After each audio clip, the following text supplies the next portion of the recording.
Good morning. Good morning, ma'am. Good morning, ma'am. Good morning, ma'am.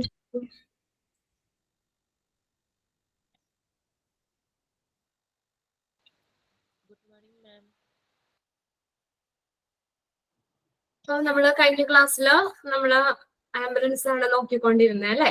എല്ലാവരും വായിച്ചു നോക്കിയായിരുന്നോ? Saturday Sunday 2 ദിവസമൊക്കെ അവധി ഉണ്ടായിരുന്നല്ലോ. Yes, okay. വായിച്ചു എന്നൊക്കെ കുറച്ച് പേര് മെസ്സേജ് ചെയ്യുന്നുണ്ട്. ഓക്കെ, അപ്പൊ നമ്മൾ കഴിഞ്ഞ ക്ലാസ്സിൽ എവിടെ വരെയായിരുന്നു പറഞ്ഞത്? നമ്മള് പോസ്റ്റ് വരെയല്ലേ പറഞ്ഞത്? നമ്മൾ ആക്റ്റീവ് വിഷ്വൽ വാർണിങ്സ്, പിന്നെ അടുത്ത് ഓഡിബിൾ വാർണിംഗ് കഴിഞ്ഞു. പിന്നെ നെക്സ്റ്റ് നമ്മൾ കോസ്റ്റ് ആണ് പറഞ്ഞത് അല്ലെ? കോസ്റ്റ് അനുസരിച്ച് നമ്മൾ ആംബുലൻസിന് പല രീതിയിൽ പറഞ്ഞു. ഏതൊക്കെയാണ്? ഗവൺമെന്റ് ഫണ്ടഡ് സർവീസ് ഉണ്ടെന്ന് പറഞ്ഞു. നെക്സ്റ്റ് പ്രൈവറ്റ്ലി ഫണ്ടഡ് സർവീസ്, പിന്നെ ചാരിറ്റി പ്രൊവൈഡ് ചെയ്യുന്ന ചാരിറ്റി ഫണ്ടഡ് സർവീസുകൾ, hospital funded service. Hospital provide ചെയ്യുന്നതാണ് ആ ഒരു പേഷ്യന്റ് ഹോസ്പിറ്റലിൽ കിടക്കുന്നതിന്റെ ഒരു ബെനിഫിറ്റ് പോലെ ഹോസ്പിറ്റൽ ഒരു ഫ്രീ ആയിട്ട് അവരവിടെ കിടന്ന് മരിക്കുകയാണെങ്കിൽ അവർക്കുടെ ബോഡിയൊക്കെ വീട്ടിലേക്ക് ഫ്രീ ആയിട്ട് കൊണ്ടുവരും അല്ലെ?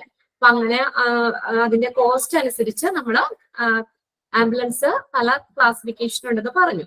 ഗവൺമെന്റ് ഫണ്ടഡ് സർവീസ് ഉണ്ട്, പ്രൈവറ്റ്ലി ഫണ്ടഡ് സർവീസ് ഉണ്ട്, charity funded service, hospital funded service അല്ലെ? ഇത്രയും കാര്യങ്ങളല്ലേ കഴിഞ്ഞ ക്ലാസ്സിൽ നമ്മൾ പഠിച്ചത്? ഓക്കെ അല്ലേ? നെക്സ്റ്റ് നമ്മൾ നോക്കുന്നത് 108 emergency services, how it work. നമ്മളൊരു എമർജൻസി ഏത് നമ്പറിലേക്കാണ് വിളിക്കുന്നത്? ആംബുലൻസിനെ 108 എന്നുള്ള നമ്പറാണ് എമർജൻസി നമ്മൾ വിളിക്കുന്നത് അല്ലെ? ആംബുലൻസിന്റെ സർവീസ് വേണമെങ്കിൽ നമ്മൾ വിളിക്കുന്ന നമ്പറാണ് 108. 108 എന്ന നമ്പറിലേക്കാണ് നമ്മൾ വിളിക്കുന്നത്. When an emergency is intimated through 108, the caller collects the needed basic information and sends appropriate services. അപ്പൊ നമുക്ക് ഒരു എമർജൻസി നമ്മൾ ഇന്റിമേറ്റഡ് എന്ന് പറഞ്ഞാൽ വിളിച്ചു പറയുക, അറിയിക്കുക എന്നുള്ള മീനിങ് ആണ്. ഇന്റിമേറ്റഡ് അറിയിക്കുക. നമ്മൾക്കൊരു എമർജൻസി നമ്മൾ അറിയിക്കണമെങ്കിൽ നമ്മൾ 108 എന്ന നമ്പറിലേക്കാണ് നമ്മൾ വിളിക്കുന്നത്. ആംബുലൻസിന്റെ സർവീസ് കിട്ടാൻ നമ്മൾ വിളിക്കുന്ന നമ്പറാണ് 108 എന്ന നമ്പറിലേക്ക് വിളിക്കും.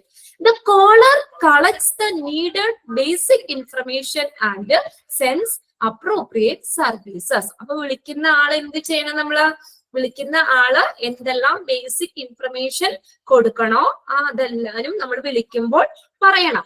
വെറുതെ വിളിച്ച് നമ്മൾ ആംബുലൻസ് സർവീസ് ആവശ്യമുണ്ടെന്ന് മാത്രം പറഞ്ഞാൽ പോരാ. നമ്മൾ കോളർ വിളിക്കുമ്പോൾ ചില ബേസിക് ഇൻഫർമേഷൻ ഒക്കെ കൊടുക്കണം. ആ സർവീസ് നമുക്ക് അവൈലബിൾ ആക്കാൻ വേണ്ടിയിട്ട് നമ്മൾ വിളിക്കുന്ന ആള് കോളർ കുറച്ച് ബേസിക് ഇൻഫർമേഷൻ ഒക്കെ അറിയിക്കണം. Primary information goal includes. അത് ഏതൊക്കെയാണ് എന്നാണ് ഈ താഴെ പറഞ്ഞേക്കുന്നത്. Where the call is placed from. ആദ്യം തന്നെ നമ്മൾ വിളിക്കുമ്പോ എന്താ പറയണ്ടേ? എവിടെ നിന്നാണ് ആ കോള് വിളിക്കുന്നത് എങ്കിലല്ലേ നമുക്ക് അവിടേക്ക് ആംബുലൻസ് വരാൻ പറ്റുള്ളൂ. ഇപ്പൊ നമ്മളൊരു എമർജൻസി ആയിട്ട് നമ്മൾ 108ലേക്ക് വിളിച്ചു കഴിയുമ്പോൾ ആ കോളർ എന്ത് ചെയ്യണം? First where the call is placed from. ആദ്യം ചെയ്യേണ്ടത് എവിടെ നിന്നാണ് കോള് വിളിക്കുന്നത്. District, taluk, city, town, exact location, landmark ഉണ്ടാവും. അപ്പൊ നമ്മൾ ഏതാണ് ഡിസ്ട്രിക്ട്, എവിടെയാണ് താലൂക്ക്, ഏതാണ് ടൗൺ, എക്സാക്ട് ലൊക്കേഷൻ, ലാൻഡ്മാർക്ക്, ഇതെല്ലാം ഉൾപ്പെടെ നമ്മൾ കറക്റ്റ് ആയിട്ട് എവിടെയാണ് ആംബുലൻസ് വരേണ്ടത് എന്നുള്ളത് ക്ലിയർ ആയിട്ട് നമ്മൾ പറഞ്ഞു കൊടുക്കണം. ഡിസ്ട്രിക്റ്റും താലൂക്കും സിറ്റിയും നമ്മുടെ ടൗൺ എവിടെയാണ്, എക്സാക്ട് ലൊക്കേഷൻ എവിടെയാണെന്നുള്ളത് ക്ലിയർ ആയിട്ട് പറയണം. നെക്സ്റ്റ് രണ്ടാമത്തെ വരുന്നത് എമർജൻസി ടൈപ്പ്. നമ്മൾ വെറുതെ വിളിച്ച് പറഞ്ഞാൽ പോരാ. അവിടെ എമർജൻസി എന്ത് എമർജൻസി ആണ്, ഇങ്ങനത്തെ എമർജൻസി ആണ്, എന്ത് പറ്റിയിട്ടാണ് എന്നൊക്കെ ഉള്ളത് നമ്മൾ അറിയിക്കേണ്ടത് ആവശ്യമാണ്. നമ്മൾ പറഞ്ഞല്ലോ പല ടൈപ്പ് ഓഫ് ആംബുലൻസ് ഉണ്ടെന്ന് പറഞ്ഞു. നമ്മൾ അതിന്റെ സർവീസ് നമുക്ക് പ്രൊവൈഡ് ചെയ്യുന്നതിന്റെ അനുസരിച്ചിട്ട് നമ്മൾ A type, B, C D അങ്ങനെ 4 ടൈപ്പ് ആംബുലൻസ് ഒക്കെ ഉണ്ട്. അപ്പൊ എന്ത് എമർജൻസി ആണെന്ന് പറഞ്ഞാലാണ് അതിനനുസരിച്ചുള്ള ഫെസിലിറ്റി ഉള്ള ആംബുലൻസ് അയക്കാൻ പറ്റുള്ളൂ അല്ലെ. അപ്പൊ അതുകൊണ്ട് എന്ത് ചെയ്യണം, എമർജൻസി ഇപ്പൊ നമ്മൾ വെറുതെ കൊണ്ടുപോകാനാണോ അല്ലെങ്കിൽ അത്ര എമർജൻസി ആയിട്ടല്ല പേഷ്യൻസിനെ പോകേണ്ടതെങ്കിലും അങ്ങനെ അതാണോ, ഇപ്പൊ നമ്മൾ ഓക്സിജൻ സിലിണ്ടർ അങ്ങനെയുള്ള ഫെസിലിറ്റിയോട് കൂടി തന്നെ കൊണ്ടുപോകാനാണോ, അപ്പൊ അത് ഏതാണോ അതിന്റെ എമർജൻസി എന്താണ് എന്നുള്ളത്, ഏതു തരത്തിലുള്ള എമർജൻസി ആണെന്നുള്ളതും അറിയിക്കണം. ഇതിനു വേണ്ടിയിട്ടാ അതനുസരിച്ചുള്ള ഫെസിലിറ്റി ഉള്ള ആംബുലൻസ് എങ്കിലാണ് നമുക്ക് പ്രൊവൈഡ് ചെയ്യാൻ പറ്റുള്ളൂ അല്ലെ. നെക്സ്റ്റ് മൂന്നാമത്തെ നോക്കിയേ, number of people injured and the state of the injured. എത്ര ആളുകൾക്ക് ഇഞ്ചുറി സംഭവിച്ചു അത് നമ്മൾ പറഞ്ഞു. നമ്മളിപ്പോ കുറെ കൂടുതൽ 10ഓ 20ഓ പേർക്കൊക്കെ ഒരു സമയം കൊണ്ടുപോകാൻ പറ്റുന്നതിനാണ് നമ്മൾ പറഞ്ഞു ആംബുലൻസ് ബസ് എന്ന് പറഞ്ഞു അല്ലെ. ഒരുപാട് പേരെ ഒരുമിച്ച് ട്രാൻസ്പോർട്ട് ചെയ്യാൻ വേണ്ടിയിട്ട് ഒരു വലിയൊരു അപകടം ഒക്കെ ഉണ്ടായി ഒത്തിരി പേർക്ക് ആക്സിഡന്റ്സ് ഒക്കെ ഉണ്ടായെങ്കിൽ ഇഞ്ചുറി ഒക്കെ സംഭവിച്ചെങ്കിൽ അവരെല്ലാവരെയും ഒരുമിച്ച് ഷിഫ്റ്റ് ചെയ്യാനാണ് ആംബുലൻസ് ബസ് വേണം. അല്ലെങ്കിൽ ഒരാൾക്കൊക്കെ ആണെങ്കിൽ സാധാരണ ആംബുലൻസ് മതി എന്ന് പറഞ്ഞു. അപ്പൊ നമ്മൾ എന്ത് ചെയ്യണം, നമ്മൾ ഇതൊക്കെ കൃത്യമായിട്ട് പറയണം. എത്ര ആളുകൾക്ക് ഇഞ്ചുറി വന്നോ എങ്കിലല്ലേ അതനുസരിച്ചുള്ളത് ഏത് ടൈപ്പ് ആംബുലൻസ് വേണം എന്നുള്ളത് പറയാൻ പറ്റുള്ളൂ. അതുകൊണ്ട് number of people injured and the state of injured, അതിന്റെ അവസ്ഥ എന്താണ്, ഇഞ്ചുറിയുടെ അവസ്ഥ എന്താണെന്നുള്ളതും പറയണം. ഓക്കെ, സ്ഥിതി ക്ലിയർ ആയിട്ട് നമ്മളത് പറഞ്ഞു കൊടുക്കണം. നെക്സ്റ്റ് നോക്കിയ ഫോർത്ത് പോയിന്റ് ആയിട്ട് തന്നേക്കുന്ന the caller's name and contact number for location guidelines if needed. അടുത്ത് പറഞ്ഞേക്ക് നോക്കിയ കോളറിന്റെ പേര്. ഇപ്പൊ ഞാനാ വിളിച്ചു പറയണമെങ്കിൽ എന്റെ പേര് ഞാൻ ഇന്ന ആളാന്നുള്ളത് പറയണം. അതുപോലെ തന്നെ ആൻഡ് ദ കോണ്ടാക്ട് നമ്പർ, അതുപോലെ തന്നെ ഒരു കോണ്ടാക്ട് നമ്പർ കൊടുക്കണം. മൊബൈൽ വഴി ആയതുകൊണ്ട് നമ്മുടെ ഓൾറെഡി നമ്മുടെ നമ്പർ അവരുടെ ഫോണിൽ സേവ്ഡ് ഉണ്ടായിരിക്കും. അപ്പോ ഇപ്പൊ നമ്മൾ ലാൻഡ് ഫോൺ ഒക്കെ യൂസ് ചെയ്യുകയാണെങ്കിലും ഒക്കെ നമ്മള് എന്താ പറയാ, നമ്മള് വേറെ ഇത് എന്താ നമ്മുടെ അല്ല ഇപ്പൊ വേറെ ഏതെങ്കിലും നമ്പറോ അങ്ങനെ എന്താണെങ്കിലും അവരെ ഒന്ന് കോണ്ടാക്ട് ചെയ്യാനുള്ള നമ്പറും കൂടി അതിന്റെ ഒപ്പം ക്ലിയർ ആയിട്ട് കൊടുക്കണം എന്നാ പറഞ്ഞേക്കുന്നത്. ഓക്കെ, തിരിച്ച് വിളിക്കണമെങ്കിൽ നമുക്കൊരു കോണ്ടാക്ട് നമ്പറും കൂടി കൊടുക്കണം. നമ്മളിപ്പോ ലാൻഡ് ഫോണിലേക്കാണ് വിളിച്ച് പറയുന്നതെങ്കിലൊക്കെ ആണെങ്കിലും നേരത്തെ ഒക്കെ നമ്മൾ നമ്പർ പറഞ്ഞു കൊടുക്കല്ലേ ചെയ്യുന്നത്. അത് അനുസരിച്ചിട്ട് എന്തായാലും കോളറിന്റെ പേരും അവരെ ഒന്ന് കോണ്ടാക്ട് ചെയ്യാനും ഉള്ള നമ്പറും അതിന്റെ ഒപ്പം അറിയിക്കണം. For location guidelines if needed, അത് എന്തിനു വേണ്ടിയിട്ടാ, നമുക്ക് ഇപ്പൊ ആംബുലൻസ് വരുമ്പോൾ ഡ്രൈവർക്ക് എന്തെങ്കിലും ലൊക്കേഷനുമായിട്ട് ബന്ധപ്പെട്ട് എന്തെങ്കിലും സംശയമൊക്കെ ഉണ്ടെങ്കിൽ അവരെ ഒന്നോടെ വിളിച്ചൊന്ന് ക്ലിയർ ചെയ്യുന്നതിന് വേണ്ടിയിട്ട് കോണ്ടാക്ട് നമ്പറും അതുപോലെ തന്നെ കോളർ നെയിമും പറയണം. ഇത്രയും കാര്യങ്ങള് നമ്മൾ ഒരു എമർജൻസി ആയിട്ട് നമ്മള് ഈ ആംബുലൻസ് സർവീസ് ആവശ്യപ്പെട്ട് വിളിക്കുന്ന കോളർ പറയേണ്ട കാര്യങ്ങളാണ് ഈ ഉൾപ്പെടുത്തിയേക്കുന്നത് കേട്ടോ. Primary information code includes where the call is placed from, emergency type, number of people injured and the state of injured, ഇഞ്ചുറിയുടെ ഇപ്പോഴത്തെ അവസ്ഥ എന്താണെന്നുള്ളതും എത്ര ആളുകൾക്ക് ഇഞ്ചുറി പറ്റി എന്നുള്ളതും, പിന്നെ ലാസ്റ്റ് പറഞ്ഞേക്കുന്ന caller name and contact number for location guidelines if needed. നമുക്ക് ആവശ്യമാണെങ്കിൽ നമ്മുടെ ലൊക്കേഷൻ ഒന്നുകൂടി ക്ലിയർ ചെയ്യുന്നതിനൊക്കെ വേണ്ടിയിട്ട് ഈ ഡ്രൈവറിന് വിളിച്ച ആളുടെ നെയിമും അതുപോലെ തന്നെ കോണ്ടാക്ട് നമ്പറും കൂടി കൊടുക്കണം. ഇനി നെക്സ്റ്റ് പാരഗ്രാഫിൽ തന്നേക്ക് നോക്കി, emergency help send through this process is expected to reach the site of the emergency in an average of 18 minutes. Expected എന്ന് വെച്ചാൽ എന്താ, പ്രതീക്ഷിക്കുന്നത്. expected, EXPECTED, പ്രതീക്ഷിക്കുന്ന. Emergency help sent through this process is expected to reach the site of the emergency in an average of 80 minutes. നമ്മൾ നോക്കി അപ്പൊ ഇങ്ങനെ ഒരു ഇത് വിളിച്ചു പറയുമ്പോൾ നമുക്ക് പെട്ടെന്ന് എത്തണം അല്ലേ. അപ്പൊ അതിന് വേണ്ടിയിട്ട് ഒരു 18 മിനിറ്റിനുള്ളിൽ നമുക്ക് വരാൻ പറ്റുന്ന ഒരു സൈറ്റിൽ എത്തുന്ന രീതിയിലുള്ള ഹെൽപ്പ് ആയിരിക്കണം നമ്മൾ ചോദിക്കേണ്ടത്, എടുക്കേണ്ടത്. അപ്പൊ എന്താ പറയുക, ഒരുപാട് ദൂരത്തേക്കുള്ളതൊന്നും വിളിച്ച് നമ്മൾ പറയാതെ എന്ത് ചെയ്യണം, നമ്മളുടെ ആ ഒരു 10-18 മിനിറ്റ് കൊണ്ട് നമ്മുടെ ആ ഒരു എക്സാക്ട് സൈറ്റിൽ എത്തിച്ചേരുന്ന സർവീസ് ആയിരിക്കണം നമ്മൾ ആവശ്യപ്പെടുന്നത്. നമുക്ക് ഒരുപാട് വെയിറ്റിംഗ് പറ്റില്ലല്ലോ. അപ്പൊ അതുകൊണ്ട് നമ്മൾ പെട്ടെന്ന് എത്തുന്ന രീതിയിലുള്ള ആവറേജ് പറഞ്ഞേക്കുന്ന 18 മിനിറ്റ് കൊണ്ടൊക്കെ എത്തുന്ന രീതിയിലുള്ള ഒരു ഹെൽപ്പ് ആയിരിക്കണം നമ്മൾ എടുക്കേണ്ടത്. Pre-hospital care will be given to patients who are transported to the nearest hospital. Pre-hospital care, ഹോസ്പിറ്റലിൽ എത്തുന്നതിന് മുമ്പുള്ള care given to the patients who are transported. അപ്പൊ തൊട്ടടുത്തുള്ള ടു ദ നിയറസ്റ്റ് ഹോസ്പിറ്റൽ, തൊട്ടടുത്തുള്ള ഹോസ്പിറ്റലിൽ എത്തിക്കുന്നത് വരെ നമ്മൾ ഹോസ്പിറ്റലിൽ എത്തുന്നതിന് മുന്നുള്ള കെയർ എപ്പോഴാ ട്രാൻസ്പോർട്ട് ചെയ്യുന്ന സമയത്ത് പേഷ്യൻസിന് നൽകണം. അപ്പൊ ഒരു ഇതും കൂടി ഉണ്ടായിരിക്കണം എന്നാ പറയണത്. ഓക്കെ, അപ്പൊ നമ്മള് എമർജൻസി ആയിട്ടൊക്കെ പോവുകയാണെങ്കിൽ നമ്മൾ ഹോസ്പിറ്റലിൽ എത്തിക്കുന്നത് വരെ നമ്മൾ എന്താണ് ഒരു ട്രാൻസ്പോർട്ട് സമയത്തും നമ്മൾ ഇത് കൊടുക്കണം, ഒരു കെയർ പേഷ്യന്റിന് കൊടുക്കണം. തൊട്ടടുത്തുള്ള ഹോസ്പിറ്റലിലേക്ക് പേഷ്യന്റിനെ എത്തിക്കുന്നത് വരെയും ട്രാൻസ്പോർട്ട് സമയത്തും പ്രീ ഹോസ്പിറ്റൽ കെയർ നമ്മൾ കൊടുക്കണം എന്നാ പറഞ്ഞേക്കുന്നത്. Will be given to patient who are transported to the nearest hospital. തൊട്ടടുത്തുള്ള ഹോസ്പിറ്റലിലേക്ക് എത്തിക്കുമ്പോൾ ട്രാൻസ്പോർട്ട് സമയത്തും പേഷ്യൻസിന് ആവശ്യമായിട്ടുള്ള കെയർ പ്രൊവൈഡ് ചെയ്യണം. This service generally free to patients. ഈ സർവീസ് പേഷ്യന്റിന് ഫ്രീ ആയിട്ട് കൊടുക്കണം. ഓക്കെ, ഇത് ഫ്രീ ആയിട്ട് കൊടുക്കാം. ആ സർവീസ് ഫ്രീ ആയിട്ട് കൊടുക്കണം എന്നാ പറഞ്ഞേക്കുന്നത്. ഇനി നോക്കിയേ, 108 is generally by the EMRI. Expanded form ഒന്ന് നോക്കിയേരെ, emergency management and research institute. Expand EMRI എന്താ പറയുന്നേ? Emergency management and research institute across more than 10 states in India. അപ്പൊ നമ്മുടെ 108 is generally by the EMRI across more than 10 states in India. ഇന്ത്യയില് 10 സ്റ്റേറ്റ്സിൽ കൂടുതൽ emergency സർവീസിന് വിളിക്കുന്ന നമ്പർ 108 ആണ്. Okay, നമ്മള് ഇന്ത്യയില് 10 സ്റ്റേറ്റ്സിൽ കൂടുതൽ സ്ഥലങ്ങളില് ഇന്ത്യയിൽ ഉപയോഗിക്കുന്നത് എമർജൻസിക്ക് ഉപയോഗിക്കുന്ന നമ്പർ എന്ന് പറഞ്ഞു കഴിഞ്ഞാൽ 108 ആണ്. Okay,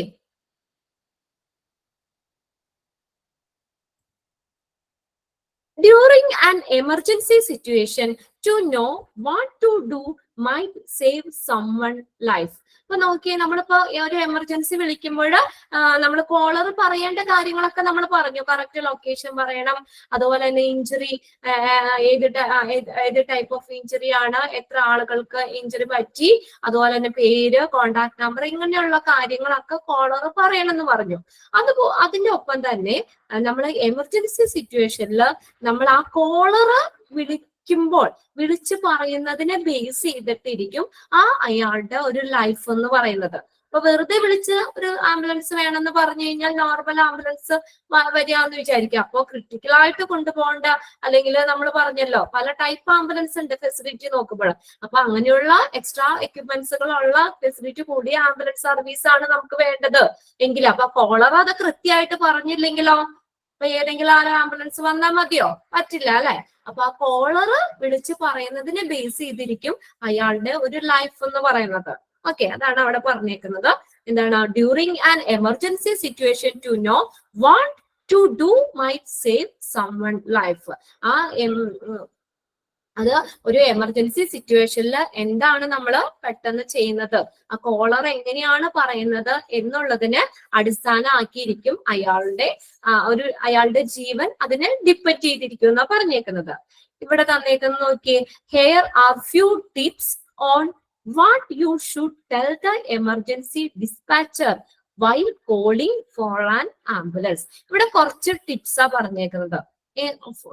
Here are some few tips on what you should tell the emergency dispatcher.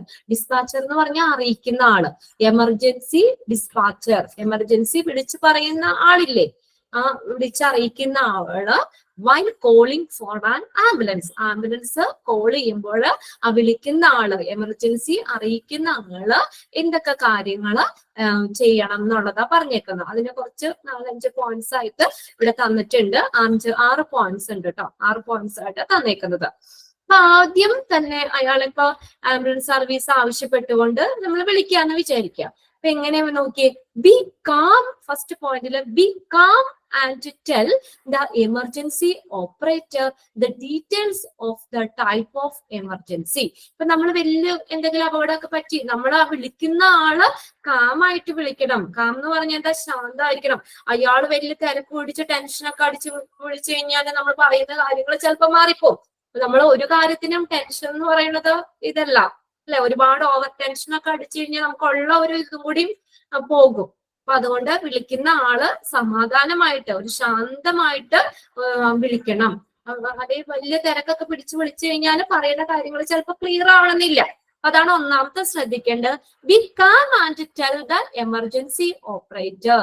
അവര് ശാന്തമായിട്ട് ആ എമർജൻസി ഓപ്പറേറ്ററിനോട് the details of the type of emergency, എമർജൻസിയുടെ ആ ഡീറ്റെയില് പറയണം. ക്ലിയർ ആയോ? നമ്മൾ വിളിക്കുന്ന ആള് ശാന്തമായിട്ട് എന്ത് ടൈപ്പ് ഓഫ് എമർജൻസി ആണ് എന്നുള്ളത്, എമർജൻസിയുടെ ഡീറ്റെയിൽസ് കൃത്യമായിട്ട് അവരെ അറിയിക്കണം. Emergency provider the details of the type of emergency. നമ്മൾ എങ്ങനെ പറയണമെന്ന് പറഞ്ഞേക്കാം? ശാന്തമായിട്ട് തന്നെ എല്ലാ കാര്യങ്ങളും ക്ലിയർ ആയിട്ടും പറഞ്ഞു കൊടുക്കണം. We come and tell the emergency operator the details of the type of emergency. ഇനി രണ്ടാമത്തെ പോയിന്റിൽ നോക്കിയേ. You will be demanded to tell him or her the addresses to where the ambulance should reach. That includes postal code. Okay. The second എന്താ പറഞ്ഞേക്കുന്നേ? You will be demanded to tell him or her the address. Address clear ആയിട്ട് പറയണം. To where the ambulance should reach. Ambulance എത്തിച്ചേരേണ്ട എവിടേക്കാണോ ambulance service വേണ്ടത്, അപ്പൊ ആ ഒരു സ്ഥലം, അതിന്റെ അഡ്രസ് കൃത്യമായിട്ട് പറയണം.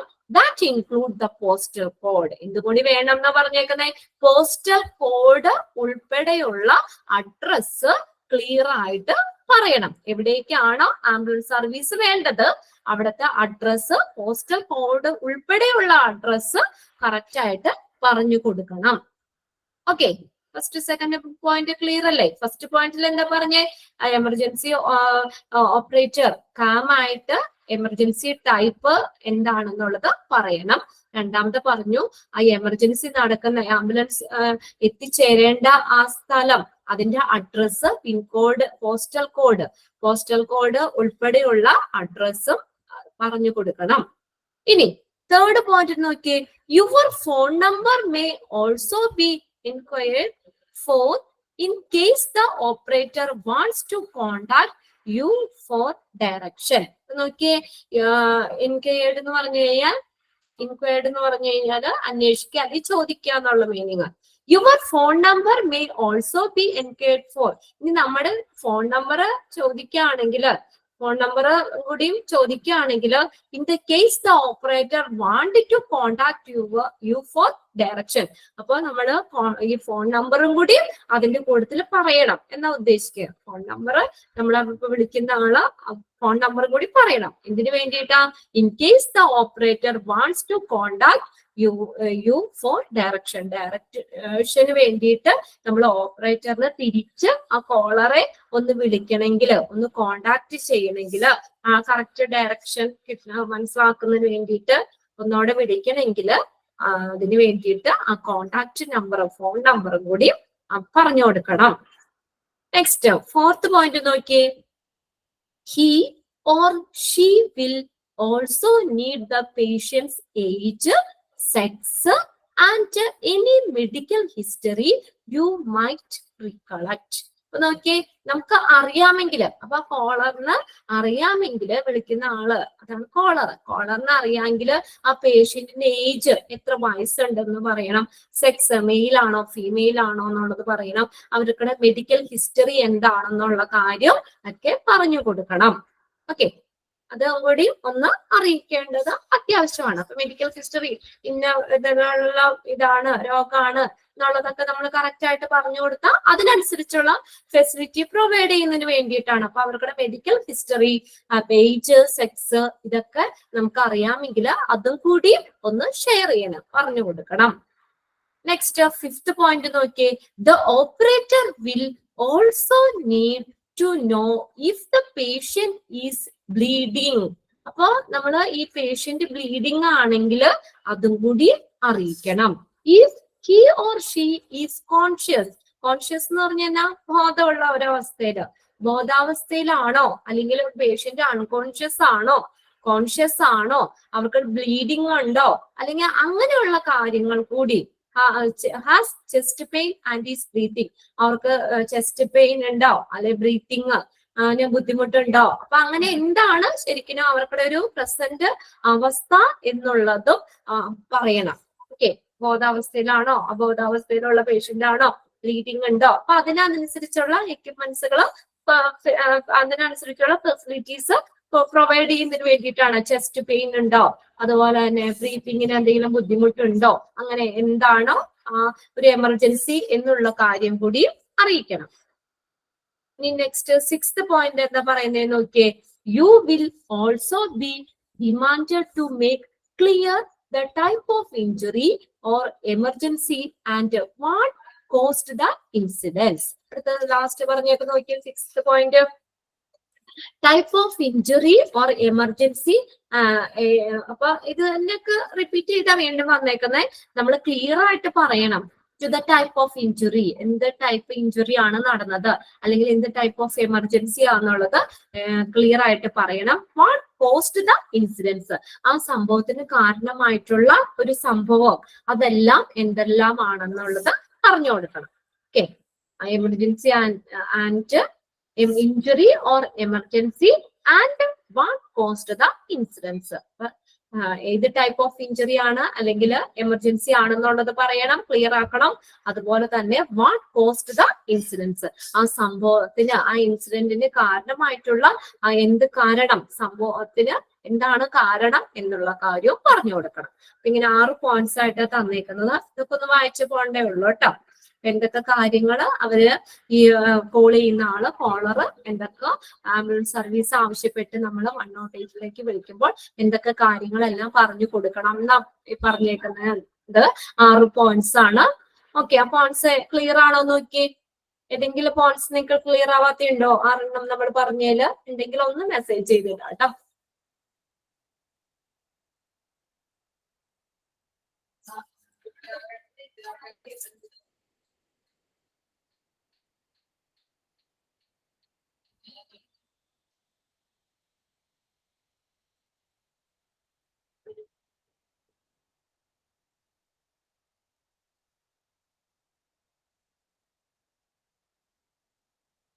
Third point. ഓക്കെ, അതെന്നൊക്കെ അതിന്റെ ഫോൺ നമ്പറിന്റെ കാര്യം പറഞ്ഞേക്കണേ. Your phone number may also be enquired. Enquired എന്ന് വെച്ചാൽ അന്വേഷിക്കുകയാണെങ്കിൽ, നമ്മുടെ ഫോൺ നമ്പർ ചോദിക്കുകയാണെങ്കിൽ നമുക്ക് ഫോൺ നമ്പർ പറയാം. ഇപ്പൊ അങ്ങനെ ഫോൺ നമ്പർ പറയേണ്ട ആവശ്യമില്ല, മൊബൈൽ ടു മൊബൈൽ അല്ലേ വിളിക്കുന്നത്. ഓൾറെഡി വിളിക്കുന്ന ആളുടെ നമ്പർ ഓൾറെഡി അവിടെ സേവ്ഡ് ആയിരിക്കും. ഇനി പ്രത്യേകിച്ച് ഫോൺ നമ്പർ ഇപ്പൊ പറയണ്ട, എങ്കിലും ഒരു 3ാമത്തെ പോയിന്റ് ആയിട്ട് ഇവിടെ പറഞ്ഞേക്കാണ്. Your phone number may be also enquired for in the case the operator wants to contact you for direction. ഈ ഡയറക്ഷന് വേണ്ടിയിട്ട് ഇപ്പൊ പകുതി വഴി ആംബുലൻസ് വന്നു എന്ന് വിചാരിക്കുക. അപ്പൊ അവർക്ക് ആ റൂട്ട് കറക്റ്റ് ആയിട്ട് മനസ്സിലായില്ല, ഒന്നോടെ ഒന്ന് ക്ലാരിഫൈ ചെയ്യണം എങ്കിൽ അവരെ ഒന്ന്, അപ്പൊ ആദ്യം വിളിച്ച കോളറിനെ ഒന്നോടെ ഒന്ന് കോണ്ടാക്ട് ചെയ്യണമെങ്കിൽ എന്താ പറയാ, അതിന് വേണ്ടിയിട്ട് ആ നമ്പർ, ഫോൺ നമ്പർ കൂടി ഒന്ന് കൊടുക്കണം എന്നാ പറയുന്നത്. Your phone number may be also be enquired for in case the operator wants to contact you for direction. ഡയറക്ഷന് വേണ്ടിയിട്ട് ഇനി എന്തെങ്കിലും ഒന്നോടെ തിരിച്ച് അവരെ കോളറിനെ വിളിക്കണമെങ്കിൽ നമുക്ക് ആ നമ്പർ വേണമല്ലോ, അതിന് വേണ്ടിയിട്ട് ഫോൺ നമ്പർ കൂടി കൊടുക്കണം. ഓക്കെ, 10 പോയിന്റ്സ് അല്ലേ ഉള്ളൂ, 6 പോയിന്റ്സ് ആണ്. ഇനി അടുത്ത നെക്സ്റ്റ് നമ്മൾ നോക്കുന്ന ക്രൂയിങ് ആണ്. ക്രൂയിങ് എന്ന് പറഞ്ഞാൽ എന്താ? ആംബുലൻസിലെ ജോലിക്കാര് അവരാണ് ക്രൂസ് എന്ന് പറയുന്നത്. ആംബുലൻസിൽ വർക്ക് ചെയ്യുന്ന ജോലിക്കാരെയാണ് ക്രൂസ് എന്ന് പറയുന്നത്. ക്രൂയിങ് നോക്കാം. ആംബുലൻസിൽ വർക്ക് ചെയ്യുന്ന ജോലിക്കാര് അല്ലെങ്കിൽ ആംബുലൻസിലെ സ്റ്റാഫ് ആണ് ക്രൂസ് എന്ന് പറയുന്നത് കേട്ടോ. ആംബുലൻസിലെ സ്റ്റാഫ് ആണ് ക്രൂസ് എന്ന് പറയുന്നത്. നോക്കാം നമുക്ക്. There are different levels of qualification that the ambulance crew may hold. അപ്പോ ഈ ആംബുലൻസിൽ വർക്ക് ചെയ്യുന്ന സ്റ്റാഫുകൾ അല്ലെങ്കിൽ ക്രൂസ് ജോലിക്കാര് അവർക്ക് പല ക്വാളിഫിക്കേഷൻ ആയിരിക്കും വേണ്ടത്. അത് നമ്മൾ പല ആംബുലൻസ് പറഞ്ഞല്ലോ, ആംബുലൻസ് പല ടൈപ്പ് ഓഫ് ആംബുലൻസ് നമ്മൾ ഓൾറെഡി പറഞ്ഞു. ടൈപ്പ് എ ഉണ്ട്, ടൈപ്പ് ബി ഉണ്ട്, ടൈപ്പ് സി ഉണ്ട്, ടൈപ്പ് ഡി ഉണ്ട്. അപ്പൊ അതിലും ഓരോന്നിലും ഓരോ ഇതായിരിക്കും വരുന്നത് അല്ലെ. ടൈപ്പ് എ ടൈപ്പിലെ ആംബുലൻസിൽ എന്ന് പറഞ്ഞാൽ വലിയ ഇതൊന്നും വേണ്ട. ആ ഡ്രൈവറിന് ആംബുലൻസിലെ ഡ്രൈവറിനാണെങ്കിലും കൂടെ ഒരാളും ഉണ്ടായിരിക്കുമല്ലോ. അപ്പൊ അവർക്കെന്ന് പറഞ്ഞാൽ ജസ്റ്റ് ഡ്രൈവിങ്ങും പിന്നെ അതുപോലെ തന്നെ പേഷ്യന്റിന് കയറ്റുക ഇറക്കുക എന്നുള്ള കാര്യങ്ങളും മാത്രമേ ഉള്ളൂ. അപ്പൊ അവർക്ക് അധികം ക്വാളിഫിക്കേഷൻ വേണ്ടെന്ന് പറഞ്ഞു. എന്നാലോ ഏറ്റവും ലാസ്റ്റ് നമ്മൾ ഡി ടൈപ്പ് ആംബുലൻസ് എന്ന് പറഞ്ഞാൽ എക്യുപ്മെന്റ്സുകളൊക്കെ ഉള്ളതാണ് അല്ലെ. അപ്പൊ അങ്ങനെയുള്ള ആ D type advanced type ambulance ആണ് ഡി എന്ന് പറയുന്നത്. അപ്പൊ അതിനകത്ത് വർക്ക് ചെയ്യുന്ന സ്റ്റാഫുകൾക്ക് എന്ത് ചെയ്യണം, കുറച്ചും കൂടി ക്വാളിഫിക്കേഷൻ വേണം. ആ എക്യുപ്മെന്റ്സ് ഹാൻഡിൽ ചെയ്യാനും അങ്ങനെയുള്ള കാര്യങ്ങളൊക്കെ അറിയണം. അപ്പൊ ഇവിടെ ഇത് പറഞ്ഞേക്കുന്നത് എന്താ, ക്രൂസ് എല്ലാവരും ഒരേ ക്വാളിഫിക്കേഷൻ ഉള്ളവരല്ല. ആംബുലൻസിൽ വർക്ക് ചെയ്യുന്ന ജോലിക്കാർക്ക് ഡിഫറെന്റ് ലെവൽ ഓഫ് ക്വാളിഫിക്കേഷൻ ആണ് പറഞ്ഞേക്കുന്നത്. പല ക്വാളിഫൈഡ് ആളുകൾ, പല ടൈപ്പ് ഓഫ് പല ലെവൽ ഓഫ് ക്വാളിഫിക്കേഷൻ, പല ലെവല് ക്വാളിഫൈഡ് ഉള്ള ആളുകളായിരിക്കും ആംബുലൻസിൽ ക്രൂസ് എന്ന് പറയുന്നത്. From holding the formal qualification to have a fully qualified doctor on board. അപ്പൊ എന്ന് പറഞ്ഞാൽ സാധാരണ നമ്മൾ ഫോർമൽ ആയിട്ടുള്ള ക്വാളിഫിക്കേഷൻ മുതൽ പിന്നെ അത് ഫുള്ളി ക്വാളിഫൈഡ് ആയിട്ടുള്ള ഡോക്ടർ തന്നെ ആവാം. ചില നമ്മുടെ ഇപ്പൊ ഭയങ്കര ക്രിറ്റിക്കൽ ആയിട്ട് എമർജൻസി ആയിട്ട് പേഷ്യൻസിനെ കൊണ്ടുപോകുമ്പോൾ അവിടെ ഡ്രൈവറും വേറെ ഇപ്പം പാരാമെഡിക്സ് അല്ലെങ്കിൽ അവര് പോരാ, നിർബന്ധമായിട്ട് ഡോക്ടർ തന്നെ കൂടെ പോകേണ്ട കേസുകളുണ്ട് അത്ര എമർജൻസി ആയിട്ട് പോകുമ്പോൾ. അപ്പൊ ഫോമൽ ക്വാളിഫിക്കേഷൻ സാധാരണ ക്വാളിഫൈഡ് ആയിട്ടുള്ള ആളുകൾ മുതൽ പിന്നെ അതുപോലെ തന്നെ നമ്മൾ ഫുള്ളി ക്വാളിഫൈഡ് ആയിട്ടുള്ള ഡോക്ടർ വരെയും ആകാം അതിനകത്ത് വരുന്നത്. Most ambulance service required at least 2 crew members. അതൊന്ന് അണ്ടർലൈൻ ചെയ്തിട്ട് കേട്ടോ. മോസ്റ്റ് ആംബുലൻസ് സർവീസ് റിക്വയർഡ് എത്ര പേര് വേണമെന്ന് പറഞ്ഞേക്കണേ, 2 crew members, 2 ജോലിക്കാര് എന്തായാലും വേണം, നിർബന്ധമായിട്ട് വേണം.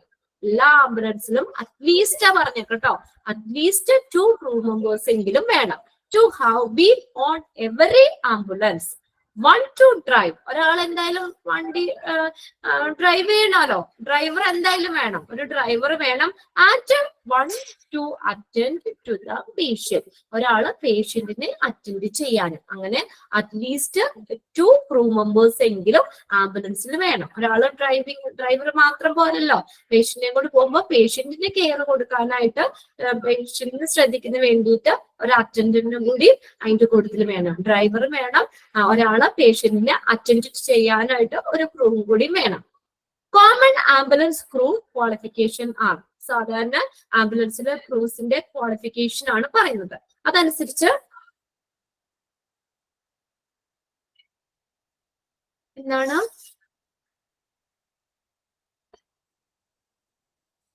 ക്ലിയർ അല്ലേ നിങ്ങക്ക്? ഇവിടെ ഓക്കെ, നിങ്ങൾക്ക് ഇവിടെ ഷെയർ ചെയ്തേക്കുന്ന പ്രിന്റഡ് നോട്ട് ക്ലിയർ ആണല്ലോ. ഓക്കെ, അപ്പൊ നമ്മൾ പറഞ്ഞത് എന്താ പറഞ്ഞേക്കുന്നേ, ഒരു ആംബുലൻസിൽ അറ്റ്ലീസ്റ്റ് 2 crew members എങ്കിലും വേണം എന്ന് പറഞ്ഞു. ഒരാള് ആംബുലൻസ് ഡ്രൈവ് ചെയ്യാനും ഒരാള് ആ പേഷ്യന്റിനെ അറ്റൻഡ് ചെയ്യാനും. Attend to the patient, 1 to attend to the patient. പേഷ്യന്റിനെ അറ്റൻഡ് ചെയ്യാനും ഒരാൾ വേണം. അപ്പൊ നമ്മുടെ കോമൺ ആംബുലൻസ് ക്രൂ ക്വാളിഫിക്കേഷൻസ് സാധാരണ ആംബുലൻസ് ക്രൂസിന്റെ ക്വാളിഫിക്കേഷൻ ആണ് ഈ പറയുന്നത്. അത് പല 6 or 7 ടൈപ്പോ എത്രയാണ് മൊത്തത്തില് നമ്മള് മൊത്തം 10 ഇതാണ് പറയുന്നത്, 10 പോയിന്റ്സ് ആയിട്ടാണ് പറയുന്നത്. ഇതിൽ ഓരോന്നും നമുക്ക് നോക്കാം. ഫസ്റ്റ് എന്ന് പറയുന്നത് ഫസ്റ്റ് റെസ്പോണ്ടർ ആണ്. അപ്പൊ സാധാരണയുള്ള ആംബുലൻസിന്റെ ക്രൂസ് ക്വാളിഫിക്കേഷൻ പറയുന്നത് ഫസ്റ്റ് എന്ന് പറഞ്ഞാൽ ഫസ്റ്റ് റെസ്പോണ്ടർ. പേരിൽ നിന്ന് അറിയാം, ഫസ്റ്റ് റെസ്പോണ്ടർ എന്ന് പറഞ്ഞാൽ ആരാ? A person who reaches first at the scene of an incident. ഒരു സംഭവം നടന്നു, ആ ഒരു സംഭവത്തിൽ ആദ്യം എത്തിച്ചേരുന്ന ആ ഒരു വ്യക്തിക്കാണ് എന്താ ഫസ്റ്റ് റെസ്പോണ്ടർ എന്ന് പറയുന്നത്.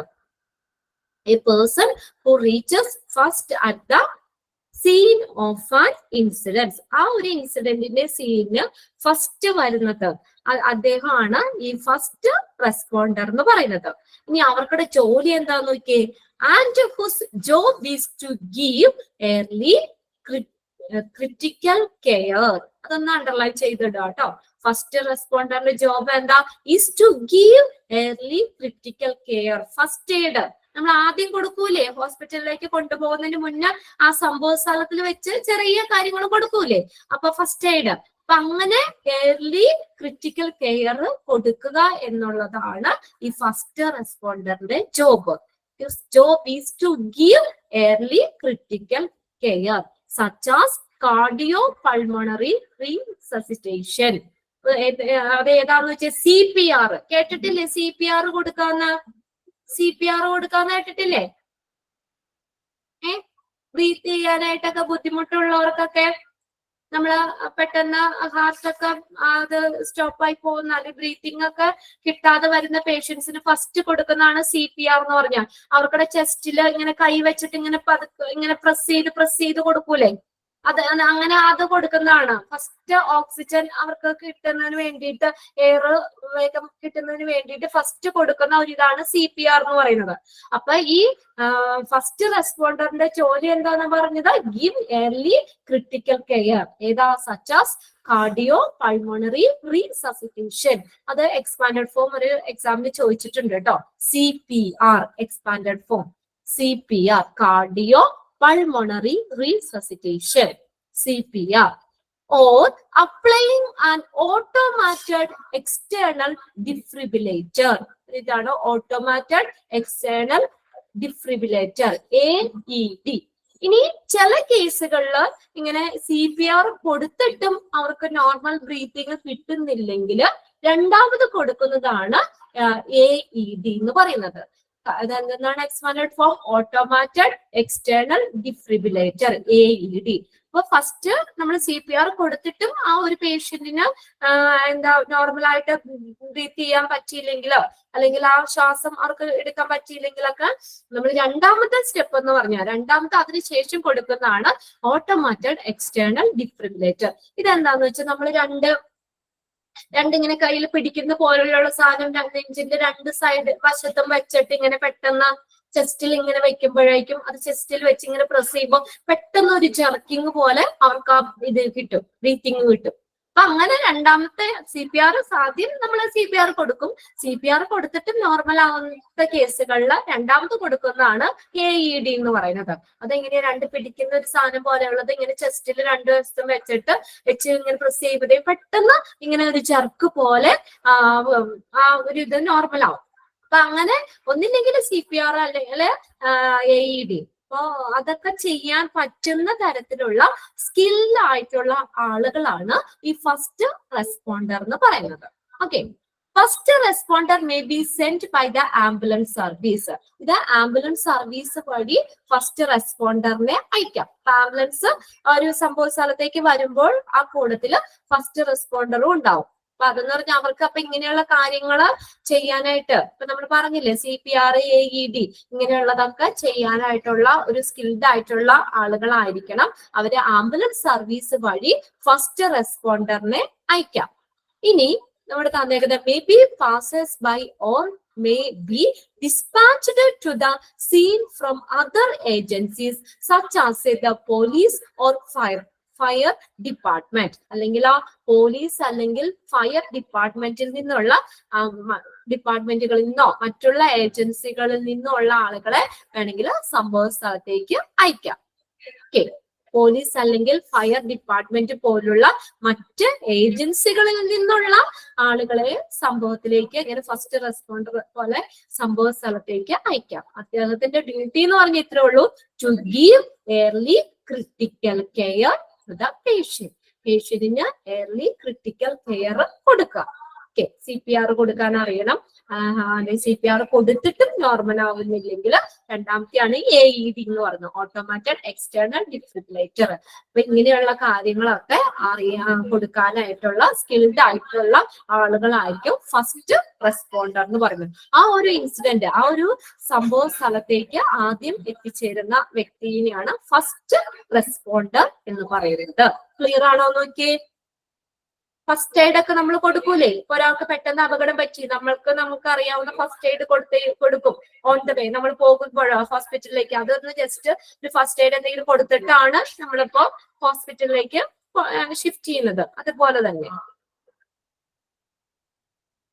ഓക്കെ. നെക്സ്റ്റ് രണ്ടാമത്തെയാണ് ambulance driver. Ambulance driver some services employ staff without any qualification or just basic first training whose work is to simply drive the vehicle. അപ്പൊ ആംബുലൻസ് ഡ്രൈവർ എന്ന് പറഞ്ഞാൽ സാധാരണ നോർമൽ ആംബുലൻസിലൊക്കെ അപ്പൊ employee staff without any പ്രത്യേകിച്ച് qualification കാര്യങ്ങളൊന്നും വേണ്ട. അവർക്ക് എന്താ മസ്റ്റായിട്ട് എന്താ ഡ്രൈവിംഗ് അറിയണം അല്ലെ? ആ ഒരു ഇതുണ്ട്. Work is to simply drive the vehicle. വെഹിക്കിള് ഡ്രൈവ് ചെയ്യുക എന്നുള്ളതാ മതി. അല്ലാതെ അതിനെപ്പോഴും അധികം ക്വാളിഫിക്കേഷൻ കാര്യങ്ങളൊന്നും വേണമെന്നില്ല. Ambulance drivers may also have training in the use the radio and knowing where the medical supplies are stored in the ambulance. അപ്പൊ നമ്മൾ പറഞ്ഞു വേറെ വലിയ ക്വാളിഫൈഡ് ആയുള്ള ആളുകളൊന്നും വേണമെന്നില്ല. ഈ ആംബുലൻസ് ഡ്രൈവർ അവർക്ക് സിംപ്ലി വെഹിക്കിള് ഡ്രൈവ് ചെയ്യുക എന്നുള്ളത് മാത്രമേ ഉള്ളൂ. പിന്നെ ഒരു കാര്യം കൂടി എന്ന് പറഞ്ഞു കഴിഞ്ഞാൽ അവർക്ക് ആ ഡ്രൈവറിന് ഡ്രൈവ് ചെയ്യുമ്പോൾ നമ്മൾ നേരത്തെ പറഞ്ഞില്ലേ കമ്മ്യൂണിക്കേഷന് വേണ്ടി ചെയ്യുന്ന 2-way റേഡിയോസ് ഒക്കെ അതുപോലെയുള്ള എക്യുപ്മെന്റ്സുകൾ. അപ്പൊ ആ ആംബുലൻസിലെ ഡ്രൈവറിനും ആ ഹോസ്പിറ്റലും തമ്മിലുള്ള കമ്മ്യൂണിക്കേഷന് വേണ്ടിയിട്ടൊക്കെ നമ്മൾ പറഞ്ഞല്ലോ 2-way റേഡിയോ ഉപയോഗിക്കുന്ന. അപ്പൊ അങ്ങനെയുള്ളത് ആ 2-way റേഡിയോ ഒക്കെ ഉപയോഗിക്കാനുള്ള ട്രെയിനിങ് അവർക്ക് വേണം. അല്ലെങ്കിൽ അതുകൂടി അറിയിക്കാൻ 2-way റേഡിയോ ഉപയോഗിക്കാൻ അറിയണം. പിന്നെ അതുപോലെ തന്നെ and knowing where the medicine supplies are stored in the ambulance. ആംബുലൻസിലെ മെഡിസിൻ സപ്ലൈകൾ എവിടെയാണ് വെച്ചിരിക്കുന്നത്? അതെ, എന്റെ ഹസ്ബൻഡ് പ്രൈവറ്റ് ആംബുലൻസിലാണ് വർക്ക് ചെയ്യുന്നത്. ഷജന ഇവിടെ ടൈപ്പ് ചെയ്തിട്ടുണ്ട്. അപ്പൊ കുറച്ചും കൂടി അറിയാൻ പറ്റുമായിരിക്കുമല്ലോ. അപ്പൊ നോക്കിയേ, അത് ഞാനിപ്പോ 10 മിനിറ്റ് നമുക്കൊന്ന് ഷെയർ ചെയ്യാം കേട്ടോ. പാലിയേറ്റീവ് കെയറിലാണോ? ഓക്കെ. അപ്പൊ ഇതിനകത്തെന്ന് പറഞ്ഞപ്പോ ഈ ഇവിടെ ആംബുലൻസ് ഡ്രൈവറിന് എന്താ എഫ് എം റേഡിയോ അല്ലെങ്കിൽ നമ്മൾ പറഞ്ഞു 2-way റേഡിയോസ് ഇല്ലേ, കമ്മ്യൂണിക്കേഷന് വേണ്ടി ഉപയോഗിക്കുന്ന 2-way റേഡിയോ ഒക്കെ ചെയ്യാനുള്ള അതിനുള്ള ട്രെയിനിങ്ങുകൾ അവർക്ക് വേണം. പിന്നെ അതുപോലെ എവിടെയാണ് ആംബുലൻസിൽ മെഡിസിൻസ് ഒക്കെ എവിടെയാണ് സ്റ്റോർ ചെയ്യണത് അത് ഉപയോഗിക്കാനൊന്നും അറിയണ്ട. അവർക്ക് മെഡിസിൻ ജസ്റ്റ് ആംബുലൻസിൽ മെഡിക്കൽ സപ്ലൈകൾ എവിടെയാണ് സ്റ്റോർ ചെയ്തേക്കുന്നുള്ള കാര്യം അറിയണം. എന്നുവെച്ചാൽ അവർക്ക് ജസ്റ്റ് ഒന്ന് പറഞ്ഞു കൊടുക്കാൻ വേണ്ടിയിട്ടാണെങ്കിലും എവിടേക്കാണ് എന്നുള്ളത് ആ മെഡിക്കൽ സപ്ലൈകൾ എവിടെയാണ് സ്റ്റോർ ചെയ്തേക്കുന്നുള്ള കാര്യം അറിയണം. അത്രയും മതി ആംബുലൻസ് ഡ്രൈവറിന്. അതിൽ കൂടുതൽ കാര്യങ്ങളൊന്നും വേണ്ട. ഓക്കെ. അധികം നമ്മൾ പറഞ്ഞു വിത്തൗട്ട് എനി ക്വാളിഫിക്കേഷൻ, അധികം ക്വാളിഫിക്കേഷൻ വേണ്ട എന്ന് പറഞ്ഞു. Simply drive the vehicle drive ചെയ്യുക എന്നുള്ള കാര്യം മാത്രമേ ഉള്ളൂ. പിന്നെ അതുപോലെ തന്നെ അവർക്ക് എന്താണ് ആ 2-way റേഡിയോ ഹാൻഡിൽ ചെയ്യാൻ അറിയണം. അതുപോലെ തന്നെ ആംബുലൻസിൽ മെഡിക്കൽ സപ്ലൈകൾ എവിടെയാണ് സ്റ്റോർ ചെയ്തേക്കുന്നത് എന്നുള്ള കാര്യം കൂടി അറിയണം. ഇനി അടുത്തത് മൂന്നാമത്തെയാണ് non emergency attendant. Non emergency attendant, അത് പേരിൽ നിന്ന് തന്നെ അറിയാം അധികം എമർജൻസി അല്ല അല്ലെ, നോൺ എമർജൻസി ആണ്. അപ്പൊ അവിടുത്തെ സ്റ്റാഫുകൾ എങ്ങനെയായിരിക്കണം നോക്കിയേ. This role has different level of training across the world. പലതരത്തിലുള്ള ട്രെയിനിങ് കിട്ടിയിട്ടുള്ള ആളുകളായിരിക്കും ഈ നോൺ എമർജൻസി അറ്റൻഡന്റ് എന്ന് പറയുന്നത്. അപ്പൊ നോക്കിയ അതിനകത്ത് വന്നേക്കുന്നത് but these staff R commonly only needed to carry out the patient transport duties.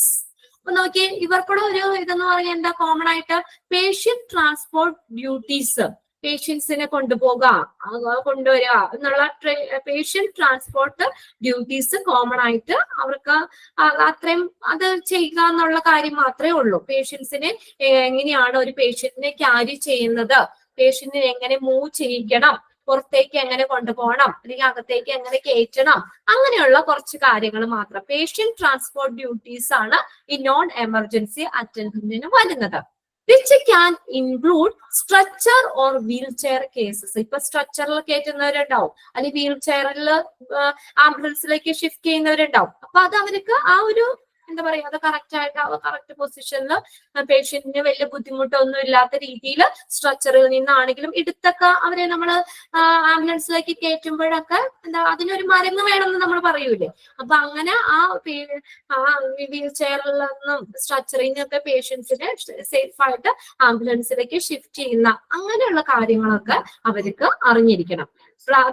മറ്റുള്ള വലിയ തീവ്ര പരിചരണങ്ങൾ റാദർ ദാൻ അക്യൂട്ട് കെയർ എന്ന് വെച്ചാൽ വലിയ തീവ്ര പരിചരണ കാര്യങ്ങളൊന്നും അറിയണ്ട, പക്ഷെ ഇങ്ങനെയുള്ള ചെറിയ കാര്യങ്ങൾ സ്ട്രക്ചർ വീൽ ചെയറിന്നൊക്കെ പേഷ്യൻസിനെ ആംബുലൻസിൽ കയറ്റുക, അതുപോലെ തന്നെ അവര് സേഫ് ആയിട്ട് പേഷ്യൻസിനെ ആംബുലൻസിൽ നിന്ന് ഇറക്കുക, പേഷ്യൻസിനെ എങ്ങനെ മൂവ് ചെയ്യിക്കണം, ഇങ്ങനെയുള്ള കാര്യങ്ങൾ അവർക്ക് അറിയണം. Depending on provider, they may be instructed in first aid or extended skill such as the use of an AED. നമ്മൾ ഓൾറെഡി പറഞ്ഞല്ലോ AED. എന്താ പറഞ്ഞത്? Automated external defibrillator, AED, oxygen therapy and other life saving or palliative skills. അപ്പൊ നമ്മള് normally എന്താ പറഞ്ഞത്, non emergency അറ്റൻഡന്റിന്റെ നമ്മള് patient transport duties അറിഞ്ഞിരിക്കണം എന്ന് പറഞ്ഞു. പിന്നെ അതുകൂടാതെ ഇപ്പൊ എപ്പോഴും അവർക്ക് അത് ആവശ്യമാണെന്നല്ല എങ്കിലും അതിന്റെ ഒപ്പം തന്നെ ഇൻസ്ട്രക്റ്റഡ്, അവർക്കൊരു നിർദ്ദേശം ഉണ്ടാവും, അല്ലെങ്കിൽ അവർക്ക് എന്താണ് ഫസ്റ്റ് എയ്ഡ് കൊടുക്കാനായിട്ട്. പിന്നെ അതുപോലെ തന്നെ ചില AED നമ്മൾ use of AED, automated external defibrillator, അത് യൂസ് ചെയ്യാനായിട്ട്, പിന്നെ ഓക്സിജൻ തെറാപ്പി, അതുപോലെ തന്നെ മറ്റുള്ള ലൈഫ് സേവിങ് ഓർ പാലിയേറ്റീവ് സ്കിൽസുകൾ, ഇതൊക്കെ ഉപയോഗിക്കാനായിട്ട് അവർക്കൊരു നിർദ്ദേശം ഉണ്ടാവും, ഇൻസ്ട്രക്ഷൻ ഉണ്ടാവും. They may also give emergency cover when the other units are not obtainable. നമുക്കപ്പോ മറ്റുള്ള യൂണിറ്റിന് ലഭ്യമല്ലാത്തപ്പോൾ എന്നാണ് പറഞ്ഞേക്കുന്നത്. അവിടെ മറ്റ് യൂണിറ്റിന് ലഭ്യമല്ലാത്തപ്പോൾ അല്ലെങ്കിൽ ഫുള്ളി ക്വാളിഫൈഡ് ആയിട്ടുള്ള ടെക്നീഷ്യൻസോ അല്ലെങ്കിൽ പാരാമെഡിക്സോ ഒക്കെ ഒപ്പം ഉണ്ടാകുമ്പോൾ അവർക്ക് എമർജൻസി കവർ നൽകാം. അല്ലാതെ സ്വന്തം റിസ്കിൽ അവർക്കൊന്നും ചെയ്യാൻ പറ്റില്ല. ലാസ്റ്റ് പോയിന്റ് പറഞ്ഞേക്ക് നോക്കിയേ, they may give emergency cover, അവർക്ക് എമർജൻസി കവർ നൽകാം. when other units are not obtainable, മറ്റു യൂണിറ്റിൽ നിന്ന് അത് ലഭ്യമല്ലാത്തപ്പോൾ അവർക്ക് എമർജൻസി കവർ നൽകാം. Then or when accompanied by a fully qualified technician or paramedics, fully qualified ആയിട്ടുള്ള അല്ലെങ്കിൽ ടെക്നീഷ്യന്റെയോ പാരാമെഡിക്സിന്റെയോ ഒക്കെ ഒരു പ്രസൻസിൽ എന്ത് ചെയ്യാം, അവർക്ക് ഈ എമർജൻസി കവർ നൽകാൻ പറ്റും. എമർജൻസി ഒപ്പം ഉണ്ടാകുമ്പോൾ അവർക്കൊരു എമർജൻസി കവർ നൽകാൻ പറ്റും. അങ്ങനെയുള്ളവരാണ് നോൺ എമർജൻസി അറ്റൻഡന്റ് എന്ന് പറയുന്നത്.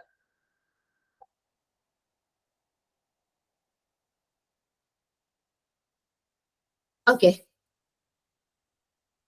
ഇനി ഒന്ന് നോക്കി നിങ്ങള്, നോൺ എമർജൻസി അറ്റൻഡന്റ്.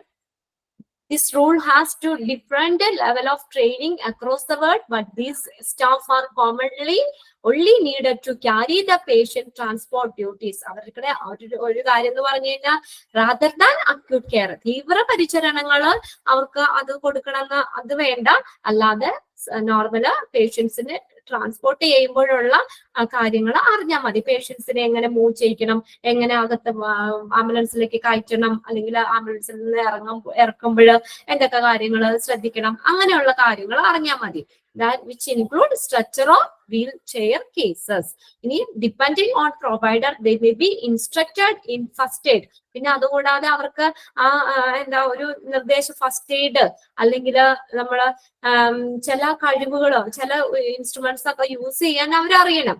AED അല്ലെങ്കിൽ oxygen therapy, other life saving or palliative സ്കിൽസുകൾ, അത് കഴിവുകളൊക്കെ ഉണ്ടായിരിക്കണം. ഇങ്ങനെയുള്ള ലൈഫ് സേവിങ് എക്യുപ്മെന്റ്സുകളൊക്കെ യൂസ് ചെയ്യാൻ ഒരു നിർദ്ദേശം ഉണ്ടാവും. പക്ഷെ എപ്പോഴാ അതിന് ഈ ഉത്തരവാദിത്തപ്പെട്ട അല്ലെങ്കിൽ ഫുള്ളി ക്വാളിഫൈഡ് ആയിട്ടുള്ള ടെക്നീഷ്യൻ അല്ലെങ്കിൽ പാരാമെഡിക്സിന്റെ പ്രസൻസിൽ അവർക്ക് എന്താ പറയാ ഇത് കൊടുക്കാനുള്ള ഒരു അധികാരം ഉണ്ടായിരിക്കും, ഒരു ഇൻസ്ട്രക്ഷൻ അവർക്ക് ഉണ്ടായിരിക്കും.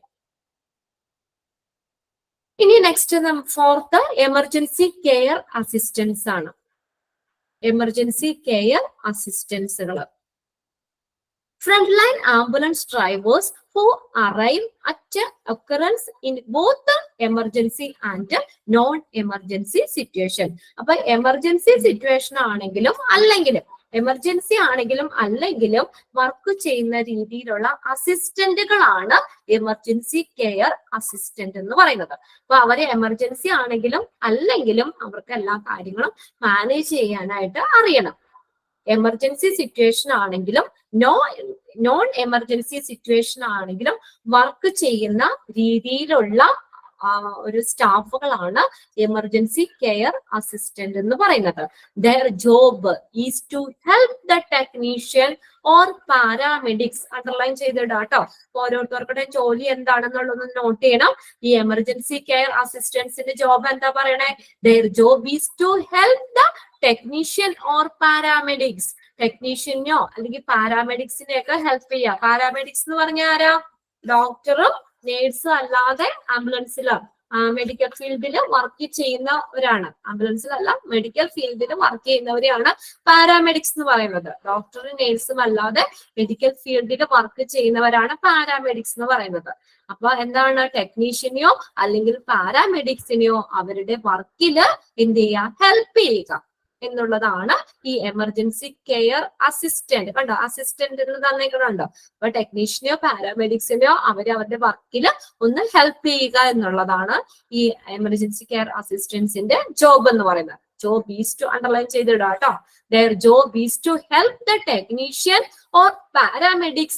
They are working with carry out their duties such as making up medications, മരുന്നുകൾ എടുക്കുക, പിന്നെ അതുപോലെ സെറ്റിംഗ് അപ്പ് ഫ്ലൂയിഡ്സ് ഒക്കെ അത് നിറയ്ക്കുക. ബട്ട് നോട്ട് അറ്റാച്ച് ചെയ്യേണ്ട ഫ്ലൂയിഡ്സ് ഒക്കെ നിറയ്ക്കുക. പിന്നെ അതുപോലെ ഓർ ഡൂയിങ് സിമ്പിൾ ഒബ്സർവേഷൻ, ചെറിയ ഒബ്സർവേഷൻ, പേഷ്യൻസിനെയൊക്കെ ഒബ്സർവേഷൻ ചെയ്യുക എന്നുള്ള കാര്യങ്ങൾ. അപ്പൊ ഇങ്ങനെയുള്ളത് ഇവരെ ഒന്ന് അസിസ്റ്റ് ചെയ്യാണ്. ടെക്നീഷ്യനെയും പാരാമെഡിക്സിനെയും അവർക്കുടെ ജോലിയിൽ അസിസ്റ്റ് ചെയ്യുന്നവരാണ് എമർജൻസി കെയർ അസിസ്റ്റന്റ് എന്ന് പറയുന്നത്. ഓക്കെ,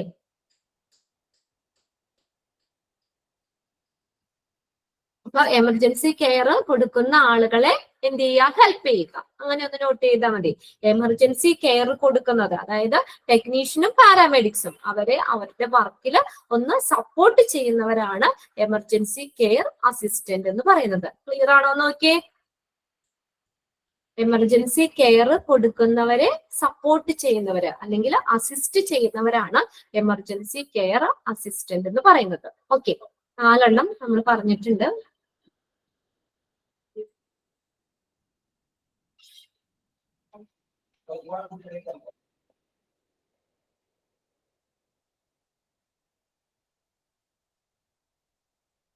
ഒരെണ്ണം കൂടി നോക്കാം, 5 എണ്ണം പറയാം. അടുത്ത് നോക്കിയേ, എമർജൻസി മെഡിക്കൽ ടെക്നീഷ്യൻ. 5ാമത്തെ നോക്കിയേ, എമർജൻസി മെഡിക്കൽ ടെക്നീഷ്യൻ ആണ്.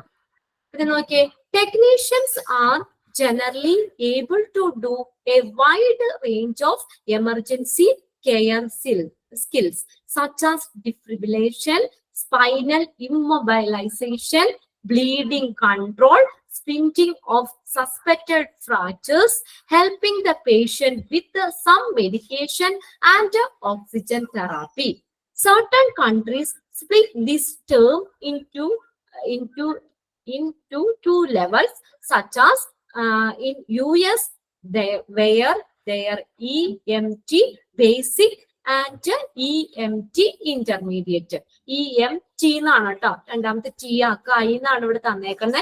EMT intermediate. അപ്പൊ നോക്കിയാൽ അടുത്തത് എമർജൻസി മെഡിക്കൽ ടെക്നീഷ്യൻ എന്ന് പറഞ്ഞ ആരാ? എമർജൻസി കേസ് വരുമ്പോൾ അത് ഹാൻഡിൽ ചെയ്യാൻ പറ്റുന്ന സ്കിൽഡ് ആയിട്ടുള്ള ആളുകളാണ് എമർജൻസി മെഡിക്കൽ ടെക്നീഷ്യൻ എന്ന് പറയുന്നത്. ഒന്ന് നോട്ട് ചെയ്ത് വെച്ചോട്ടോ. എമർജൻസി കേസ് വരുമ്പോൾ അത് ഹാൻഡിൽ ചെയ്യാൻ പറ്റുന്ന സ്കിൽഡ് ആയിട്ടുള്ള ആളുകൾ. ഓക്കെ, എമർജൻസി കേസ് വരുമ്പോൾ അത് ഹാൻഡിൽ ചെയ്യാൻ പറ്റുന്ന സ്കിൽഡ് ആയിട്ടുള്ള ആളുകളാണ് എമർജൻസി മെഡിക്കൽ ടെക്നീഷ്യൻ എന്ന് പറയുന്നത്. These technicians are generally able to do a wide range of emergency care skills, such as എന്തൊക്കെയാ defibrillator, അത് നമ്മൾ പറഞ്ഞല്ലോ defibrillator. പിന്നെ അടുത്ത spinal immobilization. സ്പൈനൽ ഇമ്മൊബൈലൈസേഷൻ എന്ന് പറഞ്ഞാൽ ഈ നട്ടെല്ലിനൊക്കെ എന്തെങ്കിലും പറ്റൂലേ, സ്പൈനൽ കോഡിന് നട്ടെല്ലിന് എന്തെങ്കിലും ഒക്കെ പറ്റുമ്പോ അത് ആ നട്ടെല്ല് നിശ്ചലമാക്കാൻ വേണ്ടിയിട്ട്, അതായത് അനക്കാതെ ഒക്കെ കിടക്കുന്ന രീതിയിലുള്ള ഇതാണ്.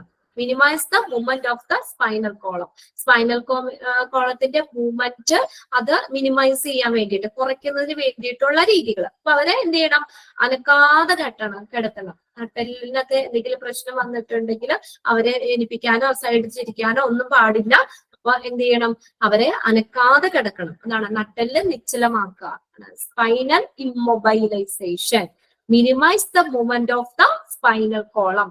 സ്പൈനൽ കോഡിന്റെ മൂവ്മെന്റ് എന്ത് ചെയ്യാണ്, നട്ടെല്ലിന്, സ്പൈനൽ കോളം എന്ന് പറഞ്ഞ നട്ടെല്ലിന്റെ മൂവ്മെന്റ് അത് മിനിമൈസ് ചെയ്യുന്ന രീതിയിലുള്ള ഇത് ആണ് സ്പൈനൽ ഇമ്മൊബൈലൈസേഷൻ എന്ന് പറയുന്നത്. പിന്നെ അതുപോലെ തന്നെ അവർക്ക് ബ്ലീഡിങ് കൺട്രോൾ ചെയ്യുക.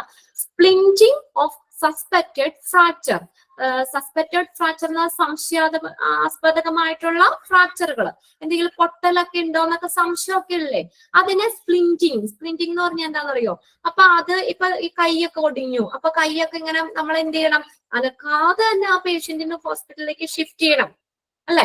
അപ്പൊ അങ്ങനെ ഇത് വെക്കാൻ വേണ്ടിയിട്ട് എന്താ, അതിനെ സപ്പോർട്ട് ചെയ്യുന്ന രീതിയിലുള്ള, ഇപ്പൊ കൈയൊക്കെ ഈ എല്ലിനൊക്കെ നമ്മൾ സപ്പോർട്ട് ചെയ്യുന്ന രീതിയിലുള്ള വലിച്ചു കെട്ടുന്ന പോലെയുള്ളല്ലേ ഒരു തടി കഷ്ണോ അല്ലെങ്കിൽ അങ്ങനെ എന്തെങ്കിലുമൊക്കെ വെച്ചിട്ട് നമ്മൾ അത് ഒന്ന് സപ്പോർട്ട് ചെയ്യാൻ താങ്ങാത്ത രീതിയിൽ സപ്പോർട്ട് ചെയ്യുന്ന രീതിയിലുള്ളവയാണ് splinting of suspected fracture. Helping the patient with some medication. അതുകൂടാതെ പേഷ്യൻസിന് ചില മരുന്നുകളൊക്കെ കൊടുക്കാനായിട്ട് ഹെൽപ്പ് ചെയ്യുന്നു. ആൻഡ് ഓക്സിജൻ തെറാപ്പി ചില മരുന്നുകൾ, ഇതൊക്കെ മെഡിക്കേഷൻ എന്ന് വെച്ചാൽ മരുന്നുകൾ, ഇതൊക്കെ കൊടുക്കാനായിട്ട് പേഷ്യൻസിനെ ഹെൽപ്പ് ചെയ്യുന്ന ആളുകളാണ്.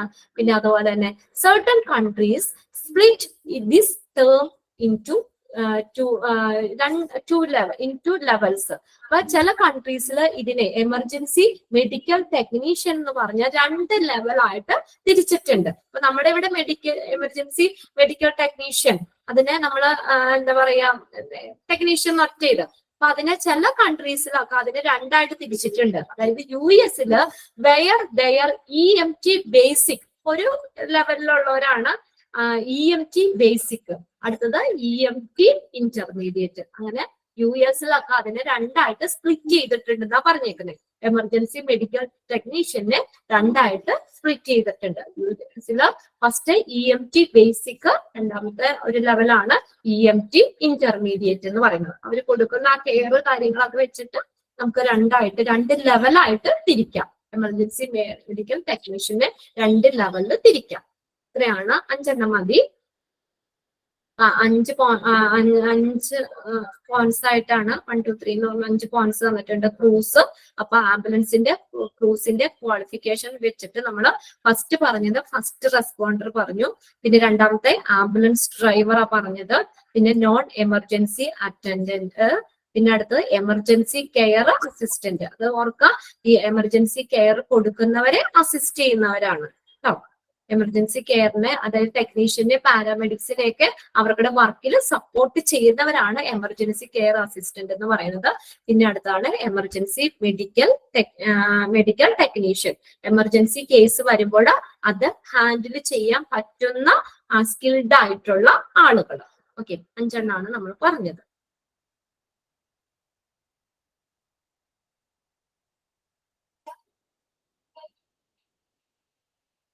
ഓക്കെ, അപ്പൊ ഇന്നെടുത്തതൊന്ന് നോക്കി. ഇന്നെടുത്ത ഭാഗം ഒരുപാടൊന്നും പോയിട്ടില്ല, നമ്മൾ 2 പേജ് നമുക്ക് എടുത്തുള്ളൂ. ഫസ്റ്റ് നമ്മള് emergency service how it work എന്ന് പറഞ്ഞു. ഒരു എമർജൻസിയിലേക്ക് ആകുമ്പോൾ നമ്മൾ വിളിക്കേണ്ടത് 108 എന്ന നമ്പറിലേക്കാണ്. 108 എന്ന നമ്പറിലേക്ക് വിളിക്കും. അപ്പൊ വിളിക്കുമ്പോൾ എന്തൊക്കെ ഇൻഫർമേഷൻ ആണ് ആ കോളർ കൊടുക്കേണ്ടത് എന്നുള്ളതാണ് ആദ്യം പറഞ്ഞേക്കുന്നത്. ഏതൊക്കെയായിരുന്നു ശ്രുതി? ഏതൊക്കെ ബേസിക് ഇൻഫർമേഷൻ ആണ് നമ്മൾ പ്രൈമറി ഇൻഫർമേഷനോ കൊടുക്കണ്ടേ? ശ്രുതി ഉണ്ടോ? ശ്രുതി എസ് ഉണ്ട്, ശ്രുതി സമിത്ത് ഉണ്ട്. ശ്രുതി എസ്.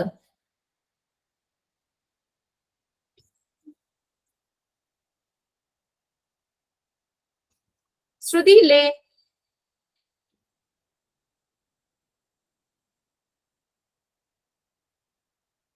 ഇല്ല. ഷൈനി ഉണ്ടോ? ഷൈനി മാത്യു. എന്തൊക്കെ നമ്മൾ അവർക്ക് ഇൻഫർമേഷൻ കൊടുക്കണം? ഏത് ഡിസ്ട്രിക്റ്റിൽ നിന്നാണ് നമ്മളെ എവിടുന്നാ വിളിക്കുന്നതെന്നുള്ള ഇൻഫർമേഷൻ ആദ്യം കൊടുക്കണം. പിന്നെ ഏത് ടൈപ്പാണ് എമർജൻസി ഏത് അത്യാഹിതമാണെന്നുള്ളത് അറിയിക്കണം. എമർജൻസി ടൈപ്പ് അറിയിക്കണം. നമ്പർ കോണ്ടാക്ട് ചെയ്യാനുള്ള നമ്പർ. അതിനു മുന്നേ ഉണ്ടല്ലോ ഒരു പോയിന്റ്, മൂന്നാമത്തെ പോയിന്റിൽ എന്താ പറഞ്ഞേക്കുന്നേ? നമ്പർ ഓഫ് പീപ്പിൾ എത്ര പീപ്പിൾസ് ഇഞ്ചുറി ആയിട്ടുണ്ടെന്നുള്ളതും അറിയിക്കണം. അതിന്റെ ആ ഇഞ്ചുറിയുടെ അവസ്ഥ എന്താണ്, എന്താണെന്നുള്ളതും അറിയിക്കണം. സ്റ്റേറ്റ് ഓഫ് ഇഞ്ചുറി അതും അറിയിക്കണം. പിന്നെ കോൾ ചെയ്യുന്ന ആളുടെ കോണ്ടാക്ട് നമ്പറും ലൊക്കേഷൻ ഗൈഡൻസ്, നെയിമും കോണ്ടാക്ട് ചെയ്യാനുള്ള നമ്പറും അവർക്കടെ. അതുപോലെ തന്നെ അതെന്തിനു വേണ്ടിയാ? For the location guidelines if needed. അപ്പൊ ആവശ്യമാണെങ്കിൽ നമുക്ക് ലൊക്കേഷൻ, കറക്റ്റ് ലൊക്കേഷൻ ഒക്കെ ഒന്ന് ആ ഡ്രൈവറിന് മനസ്സിലാക്കുന്നതിന് വേണ്ടിയിട്ട് കോളറിന്റെ നെയിമും കോണ്ടാക്ട് നമ്പറും ഒക്കെ കൊടുക്കണം. Okay, very good. പിന്നെ അതുപോലെ തന്നെ കുറച്ച് പോയിന്റ്സും കൂടി താഴെ പറഞ്ഞിട്ടുണ്ട്. നമ്മള് എന്തൊക്കെ കാര്യം, few tips, here are few tips on what you should tell the emergency dispatcher while calling from an ambulance. ആംബുലൻസിൽ വിളിക്കുമ്പോൾ എന്തൊക്കെ കാര്യങ്ങളാണ് കോളർ, എമർജൻസി ഡിസ്പാച്ചർ നമ്മൾ കോൾ ചെയ്യുമ്പോൾ എന്തൊക്കെയാണ് പറയണ്ടേ, എമർജൻസി വിളിച്ച് അറിയിക്കുന്ന ആള് എന്തൊക്കെ പറയണം, ഇതും കൂടിയും ഇതിന്റെ കൂട്ടത്തിൽ വരുന്നതാണ് കേട്ടോ. അത് ഏതൊക്കെയാ പറഞ്ഞേ? മൈജു ജോസഫ്. മൈജു ഉണ്ടോ?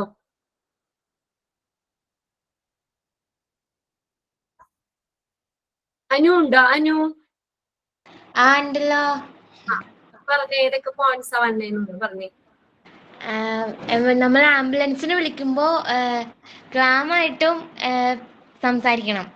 അതെ, നമ്മൾ പേടിച്ചു വരച്ചൊന്നും അല്ലെങ്കിൽ ഭയങ്കര ടെൻഷൻ അടിച്ചൊന്നും വിളിക്കാൻ പാടില്ല. നമ്മൾ ശാന്തമായിട്ട് നമ്മള് വിളിക്കണം. എന്താണ് സംഭവം എന്ന് പറയണം, എത്ര പേര് ഇഞ്ചുറി ആയിട്ടുണ്ടെന്ന് പറയണം, അഡ്രസ്സും കാര്യങ്ങളൊക്കെ പറയണം. അഡ്രസ്സിൽ നമ്മൾ പറഞ്ഞിട്ട് പോസ്റ്റൽ കോഡ് ഉൾപ്പെടെയുള്ള പിന്നെ ഫോൺ നമ്പർ, പിന്നെ ഓപ്പറേറ്റർ കോണ്ടാക്ട് ഡയറക്ഷൻ, ഏത് ഡയറക്ഷനോട്ടാന്നൊക്കെ പറഞ്ഞു കൊടുക്കണം. പിന്നെ ആളുടെ പേര്, ആളുടെ എന്നിട്ട് പെണ്ണാണോ ആണാണോ, വയസ്സ്, അതൊക്കെ പറഞ്ഞു കൊടുക്കണം. പിന്നെ അവരുടെ മെഡിക്കൽ ഹിസ്റ്ററി അറിയാമെങ്കിൽ മെഡിക്കൽ ഹിസ്റ്ററി എന്താണ്, അല്ലെങ്കിൽ ഒരു ബാക്ക്ഗ്രൗണ്ട് ഉണ്ടല്ലോ അതിന്റെ, അതൊക്കെ നമുക്ക് അറിയാമെങ്കിൽ അതും കൂടി അതിന്റെ കൂട്ടത്തിൽ പറയണം. അതനുസരിച്ചുള്ള ഫെസിലിറ്റി പ്രൊവൈഡ് ചെയ്യാൻ വേണ്ടിയാണ്. പിന്നെ എന്താ പുള്ളിക്ക് ബ്ലീഡിങ് ആണോ അതോ പൊട്ടലാണോ, പിന്നെ ശ്വാസ സംബന്ധമായ എന്തെങ്കിലും ആണോ എന്നുള്ള കാര്യങ്ങളും. കോൺഷ്യസ് ആണോ, അവര് രോഗി അബോധാവസ്ഥയിലാണോ, ബോധമുള്ളതാണോ, അബോധാവസ്ഥയിലുള്ളതാണോ, അല്ലെങ്കിൽ ചെസ്റ്റ് ബ്രീത്തിങ്ങിന് എന്തെങ്കിലും ബുദ്ധിമുട്ടോ, അപ്പൊ അങ്ങനെ ഉള്ളതൊക്കെ. അപ്പൊ ബ്രീത്തിങ്ങിന് ബുദ്ധിമുട്ടുണ്ടെന്ന് പറഞ്ഞ് CPR ഒക്കെ കൊടുക്കാൻ അറിയുന്ന ഒരാളും കൂടി വേണമല്ലോ. അപ്പൊ അതുകൊണ്ട് അത് നമ്മൾ കറക്റ്റ് ആയിട്ട് അതൊക്കെ പറയണം. പിന്നെ 6ാമത്തെ പോയിന്റിൽ എന്താ പറഞ്ഞേ? 6ാമത്തെ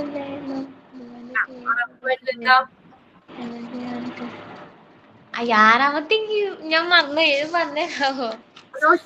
You will also be demanded to make clear the, ഇത് തന്നെയല്ലേ പറഞ്ഞേക്കുന്നേ, clear the type of injury or emergency and what caused the incident.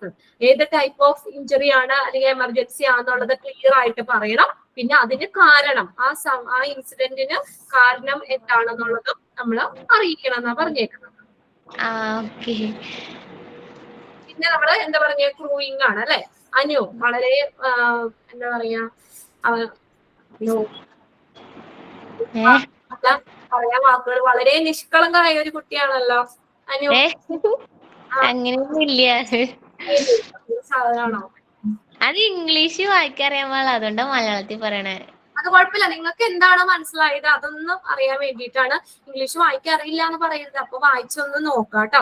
നിങ്ങൾക്ക് കാര്യങ്ങൾ മനസ്സിലാക്കാം. പിന്നെ ഇത് ഫുള്ള് കാണാതെ പഠിച്ചെഴുതണ്ടല്ലോ, അപ്പൊ നമ്മൾ മനസ്സിലാക്കി വെക്കാം. അപ്പൊ നിങ്ങൾക്ക് ഓപ്ഷൻസ് ഉണ്ടാവും. ആൻസർ നമ്മൾ 4 ഓപ്ഷനായിട്ട് ആൻസർ കറക്റ്റ് കിടക്കുന്നുണ്ട്, അതൊന്ന് മനസ്സിലാക്കിയാൽ മതി. ഏതാണ് നമ്മുടെ കറക്റ്റ് ആൻസർ എന്നുള്ളത് മനസ്സിലാക്കാം. പിന്നെ ഇങ്ങനെ പോയിന്റുകൾ നിങ്ങളൊന്ന് വായിക്കുക. പിന്നെ ഇംഗ്ലീഷ് നമ്മൾ കുറച്ചും കൂടി ഒക്കെ ഒന്ന് വായിച്ച് ഇതാക്കുക കേട്ടോ. കുറച്ചും കൂടി